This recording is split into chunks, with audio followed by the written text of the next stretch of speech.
গণ অভ্যুত্থান ২০২৪ জাতীয় ঐক্য ও গণতান্ত্রিক অভিযাত্রার উদ্বোধন উপলক্ষে চীনমৈত্রী সম্মেলন কেন্দ্রে এই অনুষ্ঠানের আয়োজন।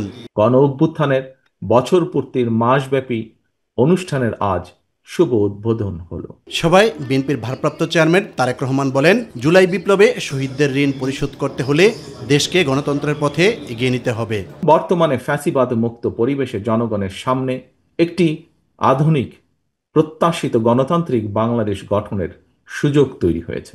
জনগণের বাংলাদেশে জনগণের সরাসরি ভোটে জনগণের প্রতি জবাবদিহিমূলক নির্বাচিত গণতান্ত্রিক সরকার প্রতিষ্ঠা করে লাখো শহীদের কাঙ্ক্ষিত একটি ইনসাফ ভিত্তিক গণতান্ত্রিক মানবিক বাংলাদেশ গড়ার মধ্য দিয়েই শহীদদের প্রতি আমাদের ঋণ পরিশোধের এখনই সময়।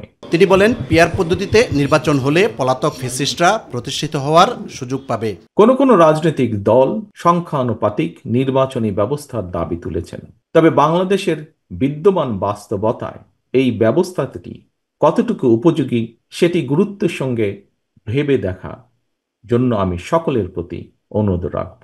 সংখ্যানুপাতিক নির্বাচনী ব্যবস্থার আড়ালে পুনরায় দেশের রাজনীতিতে নিজেদের অজান্তেই পতিত পরাজিত পলাতক ফ্যাসিস্ট অপশক্তির পুনর্বাসনের পথ সুগম করে দেওয়া হচ্ছে কিনা এই বিষয়টিও আমাদের প্রত্যেকের অত্যন্ত সিরিয়াসলি ভাবা দরকার। স্বৈরাচার যাতে মাথাচাড়া দিয়ে উঠতে না পারে, তাই ফ্যাসিবাদ বিরোধী ঐক্য ধরে রাখতে সবাইকে ঐক্যবদ্ধ হয়ে কাজ করার আহ্বান জানান বিএনপির চেয়ারপারসন বেগম খালেদা জিয়া।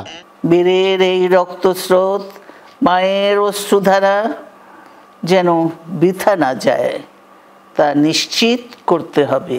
ঐক্য বজায় রাখতে হবে। আসুন আমরা সবাই মিলে শহীদ জিয়ার স্বপ্নকে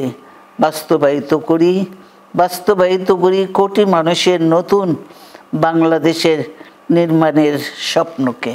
ইউসুফ আলী, মাই টিভি, ঢাকা। বাংলাদেশ জিন্দাবাদ।